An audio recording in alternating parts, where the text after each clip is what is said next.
Hey everybody, it's me, Rushkin. Welcome back to the house in Fata Morgana. Last time, we entered into a new mansion. This should be door number 2. Well, not a new mansion, a new door. I think it's the same mansion. Anywho, the mansion, set in ruins in that era, not a soul resided within. The grandeur of the house was lost to the ages. It was in perpetual decline. Not a flower grew in the garden. Dust and dirt blackened the plaster. Cobwebs blanketed the corridors. Ivy shrouded the outer walls. It was not a pleasant sight. As hard as I tried to fight it, I could not stop the mansion's descent into disrepair. The depth of the previous owner's grief, or perhaps despair, was far too much. After the beautiful flaxen-haired family, people stayed away from the mansion. They had no heirs, so their bloodline simply vanished into the depths of history. It had been about 50 years since the house last had a resident. The forlorn property appeared as though it had been abandoned for centuries, and the occasional villager who stumbled upon it did not remain there for more than a day. I cannot stick to just one accent, what the hell. My time there was rather solitary. That was perhaps the loneliest time of my life. Everyone who visited the mansion feared it, and it was left without anyone to become its master. I even came to believe that my time serving as a maid would come to an end in this era. However, one day I noticed something out of the ordinary. As a servant of the house, I am almost immediately aware of any new presence within its walls, and there appeared to be someone downstairs.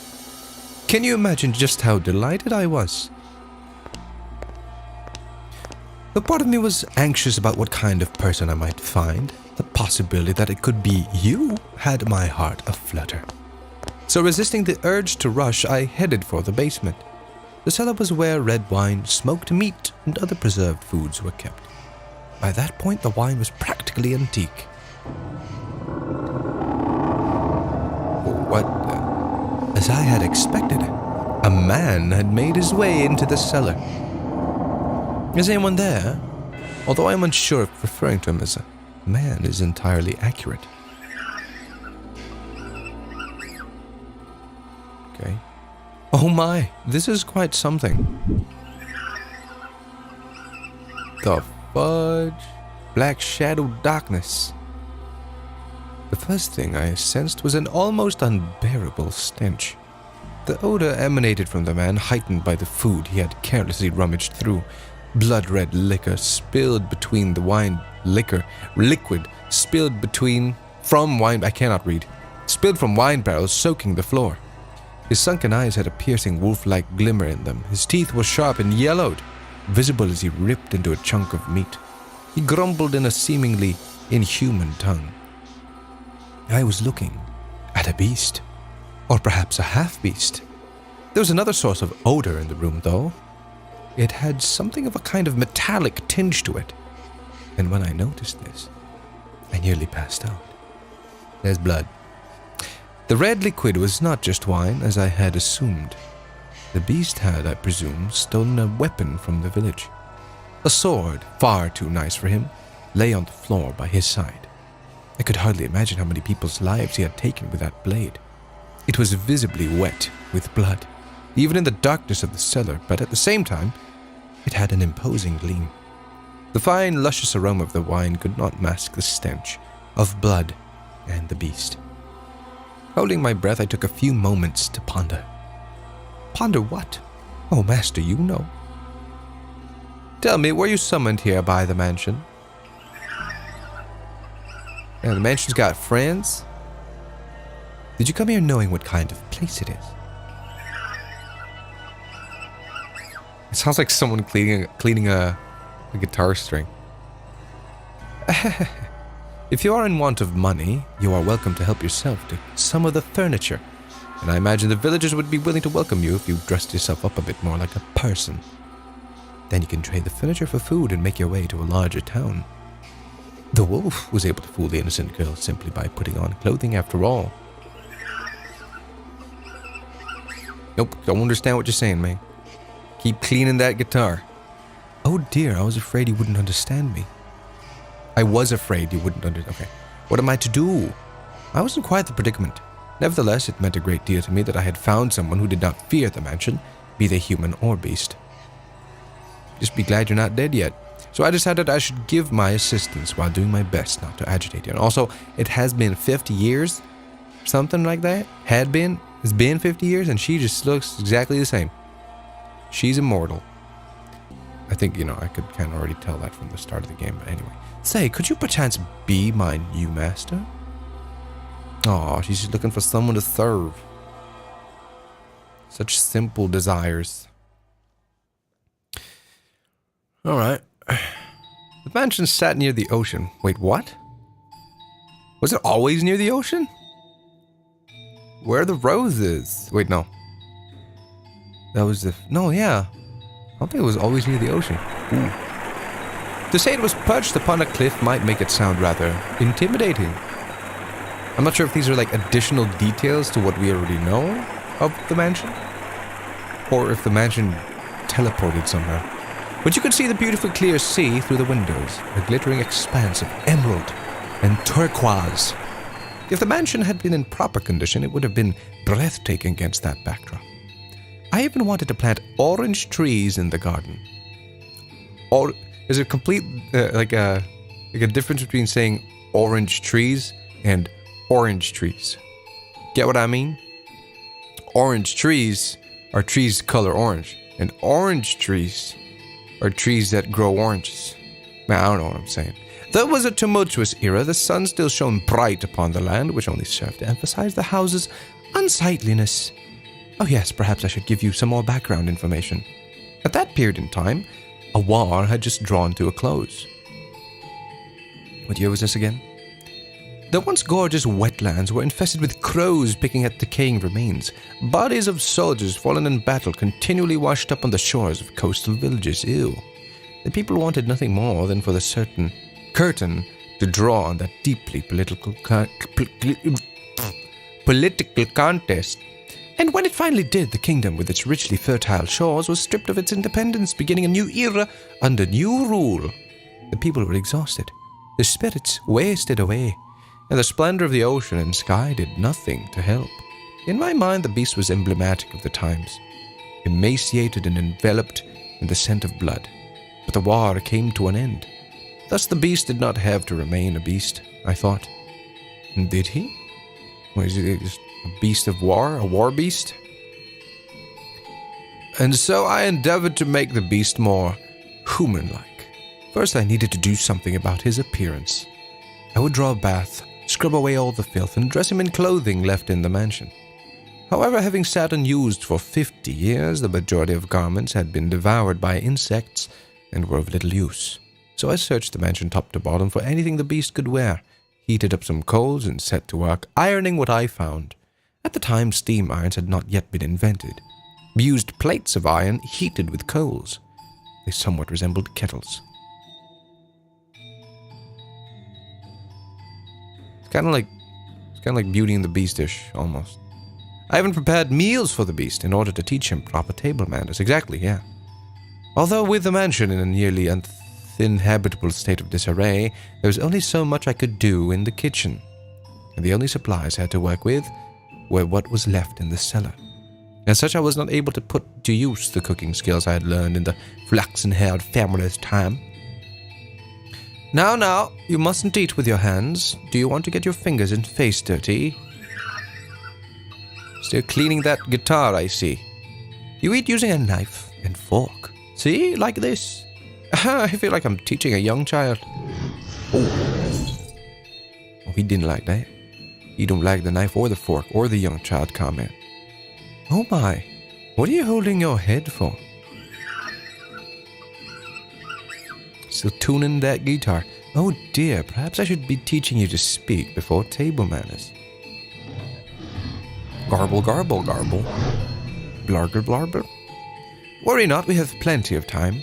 You needn't act so frightened. Afraid of learning?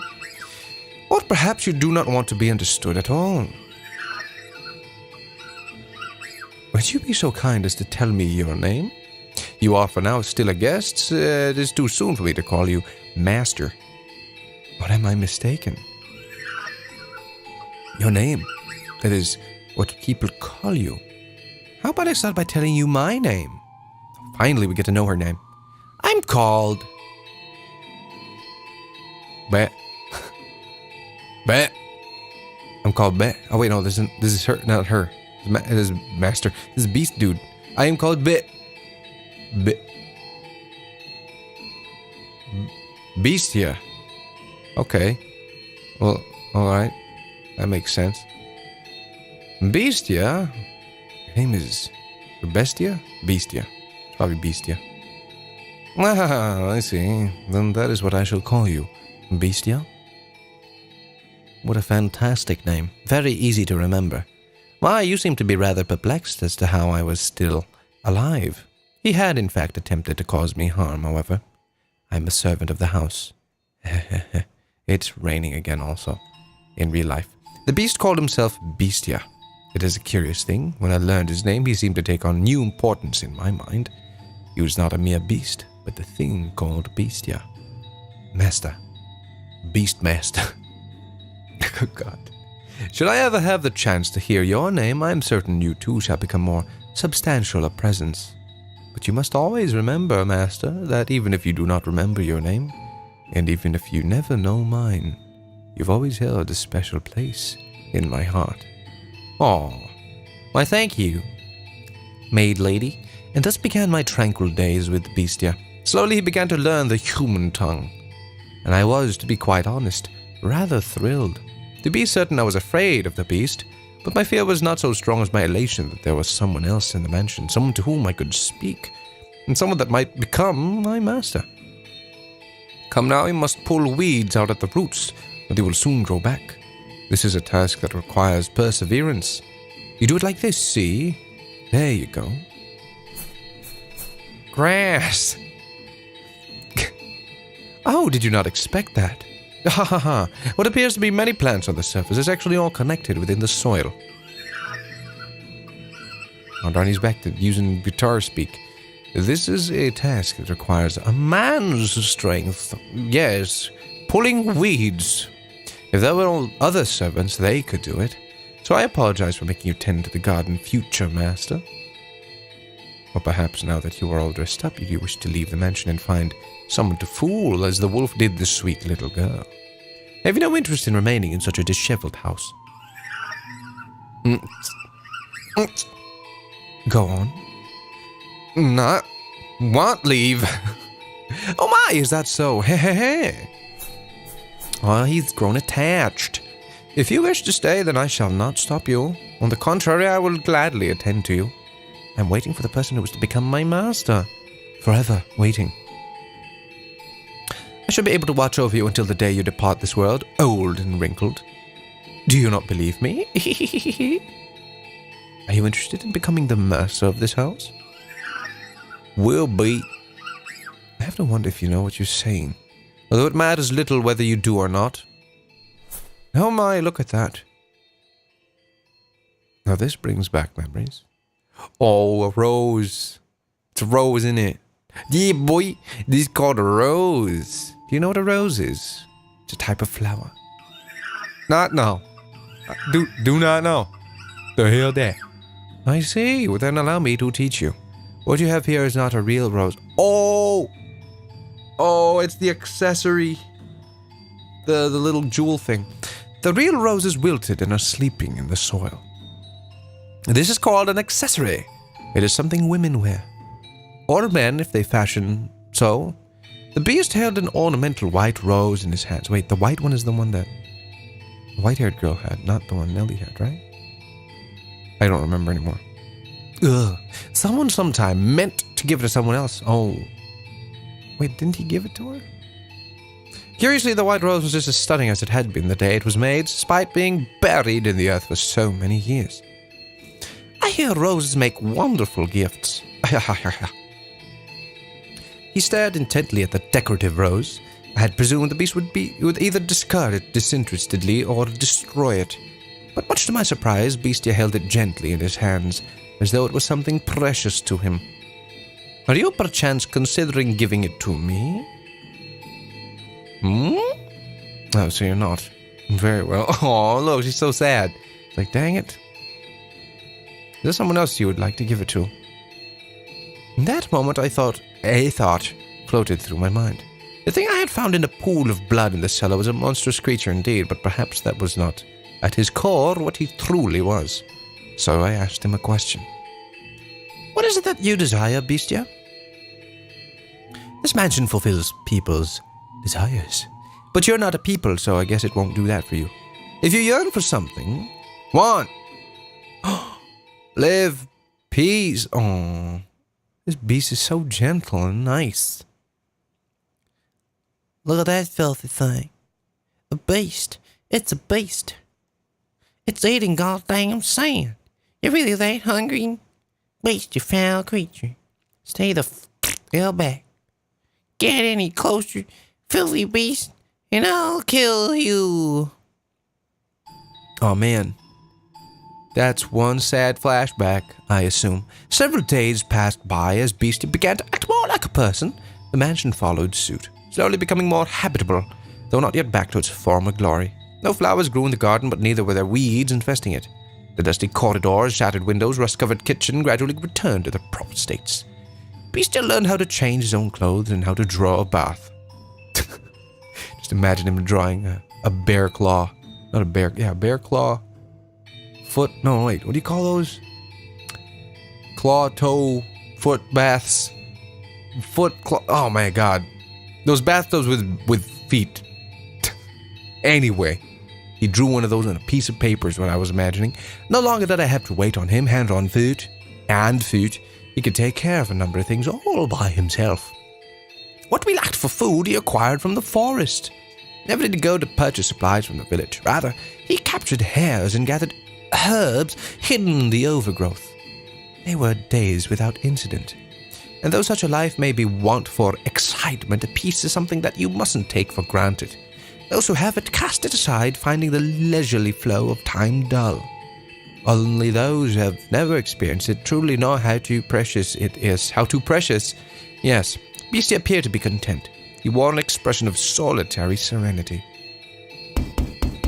Someone! Is anyone there? And then one day a crack formed in the uneventful tranquility. Is anyone in there? Could you part with some food? I don't need much. Some food and water. Just a little, that's all I need. Beastie looked over at me as if seeking my aid. Ironic, no?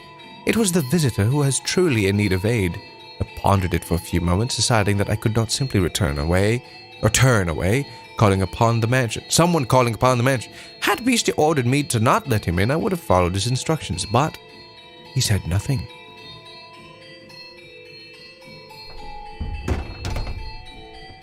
Oh man, it's a dude. Oh, thank God, someone's here. I was afraid it was deserted. You said you were in need of sustenance?